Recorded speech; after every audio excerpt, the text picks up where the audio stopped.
Hello, BookTube. It's not often you get 3 videos from me in a day. Actually, when I first started out, which is 4 years ago almost, that did happen quite a bit, but I've slowed down a bit. But I went out to listen, our local charity shop, our thrift store. Had to run around with my wife to go get plants and some potting soil and all sorts of stuff because she wanted to get out and get the flowers going, so which is always a nice thing. So I got some books and I got some music and I got some comic books and yeah, it's a book haul. So we're going to start out with some baseball. The first thing I got here is a fan's case for baseball, Fair Ball by Bob Costas, very well-known sports announcer. I don't think I have this. I looked. I don't see it. So I have seen the book, and I couldn't remember if I had it, but I grabbed it. So hardbacks for $1, paperbacks for 75 cents. So this is Broadway Books out of New York, and this is from 2000. It's first edition. So it's 20 years old, 21 years old. From his perspective as a journalist and a true fan, Bob Costas, NBC award-winning broadcaster, shares his view on the forces that are diminishing the appeal of Major League Baseball and proposes realistic changes that can be made to protect and promote the game's best interests. Now, who knows how dated this is? So like here, this is broadcasting revenue in millions. It may be way out of whack. But even just to have a book by Costas, I watch him now on the MLB Network and really, really like his stuff. So for $1, I was grabbing it.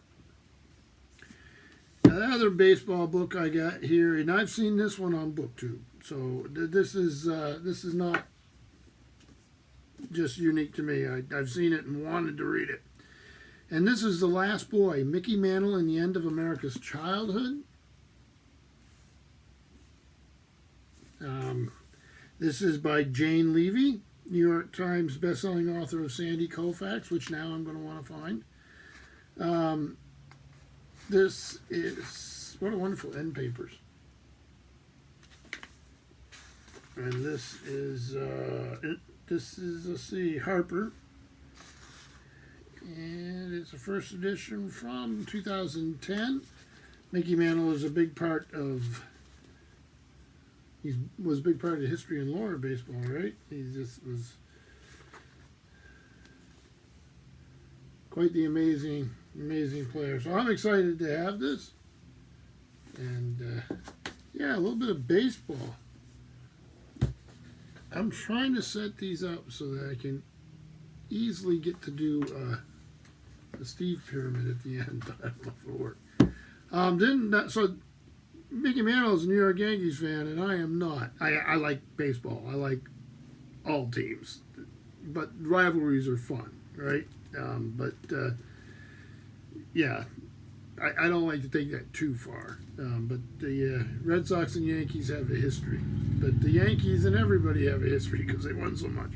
But here's one of my team, the team I follow, and that's Poppy, My Story by David Ortiz, so Big Poppy, who I loved watching his entire time in Boston, an amazing entertainer, and an amazing story, and I won't go into tons of detail, but a very, sports is entertainment, right? And there are those guys or those women who come along and understand that in all the sports, and in professional and amateur athletics. The ones who get that and understand it and use it can have storied careers, right? And Big Poppy certainly had a storied career. He's not Mickey Mantle, but he had a storied career. So glad to have this. It looks like, who wrote this? David Ortiz wrote it. Well, David Ortiz with Michael Hawley. And Michael Hawley is New York Times bestselling author of Patriot Reign, which I have. War Room, Red Sox Rule, and Belichick and Brady. I wonder what that the Belichick and Brady would look like in a new edition. Yeah, Mr. Belichick's having some trouble right now. Mr. Brady is not. So, then to get a little more literary, which is fun. It has a little nick on the bottom of the dust jacket right there, which I can fix with library tape. Library tape doesn't go yellow and do all that like Scotch tape. This is Letters, Summer 1926, with Pasternak, Svetayeva, and Rilke, or Rilke, however you want to say it, because I don't know. And this is, let's see, translated by Margaret Wedlin and Walter Arndt. So I'll let you take a look there. You'll hear the motorcycles off. I live on a main route. Most places you wouldn't call it much of a main route, but for here it's a main route. And so the motorcycles are out, the sun's out, the birds are out, the flowers are out. So yeah, it's just the way it's going to be. The lawnmowers are out. Okay, so this is copyright 1983. Unpublished Russian language manuscript, copyright 1985. English translation, copyright 1985. So there's probably more to this than I realized. But right here is, you go. They do have images.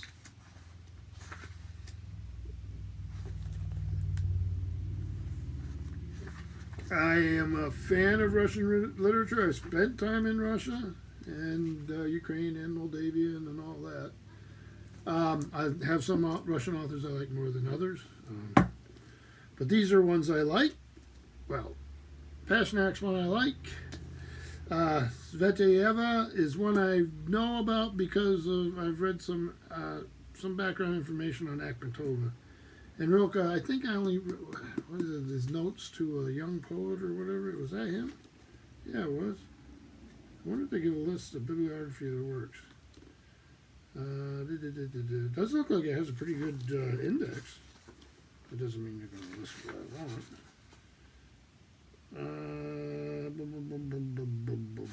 Wow. So it does look like it's pretty nicely done here. What was the press? Did I say what the press was? No, I did not. A Helen and Kurt Wolf book. Harcourt Brace Johanovich Publishers. Helen and Kurt Wolf, they did a whole series of something else. So I know them. I don't know why. If any of you out there do, I'm not going to dig through all my shelves to figure it out. If I run into it, I run into it. But I can't remember why I know them. Some other translated works that they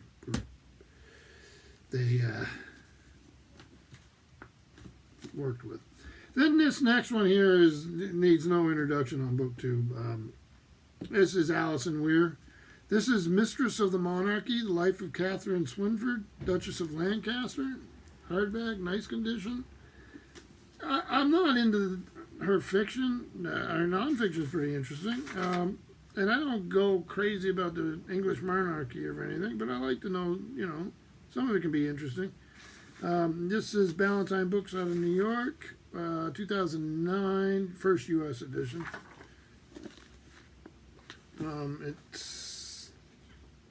It's something I'll definitely give a chance, and there's Chaucer, so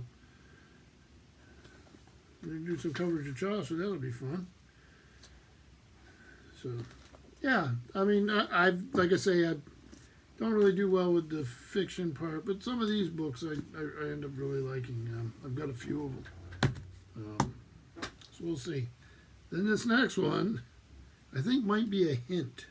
I may be being told to not sit in a chair and read all day, maybe do something different. And that's Patios and Walkways Idea Book. And my wife put this on the pile. So maybe you guys know if she's trying to tell me something here. And she's out there working the yard right now, so maybe I'm not getting the message very well. But I like it. I like the clay pots, and I'm not going to go into all the details of how I like my yard to look, but everybody's got their own taste, right? This is nice. So I'm the type where I would sit down and look at it and go, oh, that's really nice, and then put it down on a pile of books. But I got a feeling I'm not going to be able to do that this year. I may be losing a little bit of this winter fat, so we'll see. This next one, I never seen it before, and I do like these kinds of books. Not everybody does, but and I do like this the subject of this book. And this is Hugh Johnson, A Life Uncorked. Big old hardbound from the University of California Press, Berkeley. The preeminent wine writer of our time on a personal journey through the inner worlds of wine, its pleasures, its snares, its life, and its mysteries. Now, I have a few books by him, and he's done some wonderful books in the past. Like, say, University of California Press. There's just sort of a cool picture of him there, like out of the wine glass. That's pretty neat. Let's see if I can get the publishing information on it. It's got these really thick, boardy pages. Well, maybe they do it on the back. Sometimes these universities do that, and National Geographic's notorious for it. I don't really see it, so I'm not going to dig all day on it. I'm just going to show you real quick. So there's images throughout. Let's see what we got here. They do seem to be like these little spot type of photos instead of like line drawings and stuff. I don't know if there's got any really large photos or anything. It doesn't seem like it. Seems like that's the style they're going for. So I will look forward to reading this. Just my sort of thing, actually. And this is, the next one here is a Time Life book, which I like. I've got, I don't know if you can see them here. Well, yeah, you can see the start of them right here. Oh, go the other way. These, I got a big long line of them that goes the other way. Those are those Sea Classics by Time Life. I want to get the Old West set that looks like that. They have a few sets. They have a Civil War set that a lot of people have and really like. This is the Old West, but in a single volume. It's got a foreword by Robert Utley. It's from the editors of Time book. Here's the end papers. I loved it out west. I lived out there for quite a while. I was an undergraduate out there. Absolutely loved it out there. I lived in New Mexico, but traveled around quite a bit. So this is amply illustrated like most Time Life books. So I go through these things and have great fun. Yeah, like I say, I do love the West, and can't wait to go out again and take the children so they can see some of that part of our country's history. Then I ran over to the local comic shop. I was actually looking for something for Steve Donahue. They did not have it, but they are trying to get it, Steve, so I'll keep you updated. But I got number 20 in my Conan the Barbarian. I've been with this run since the beginning and like it very much. So what's this? Land of the Lotus, Part 2, The Bandit's Bravado. And I like them. I've been having fun with them. And then I grabbed, just on a whim, I'll call them if I want them to put it on my pull list.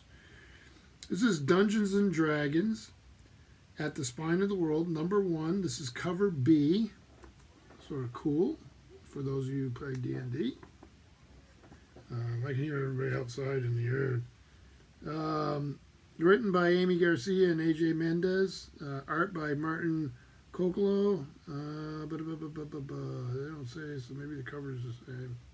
Well, cover B is by Max Davenport, colored by, can't read it because it's too small.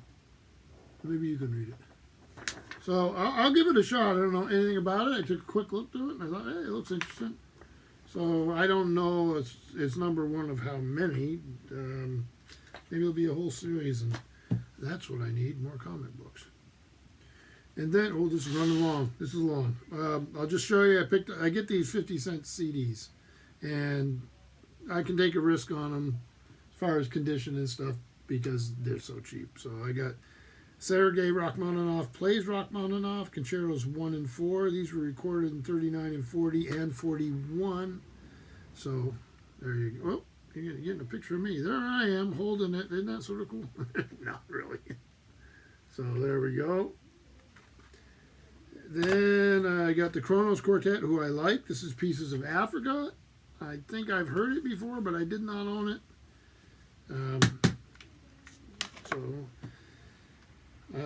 Then I got Andre Bocelli, Sacred Arias. I like Bocelli.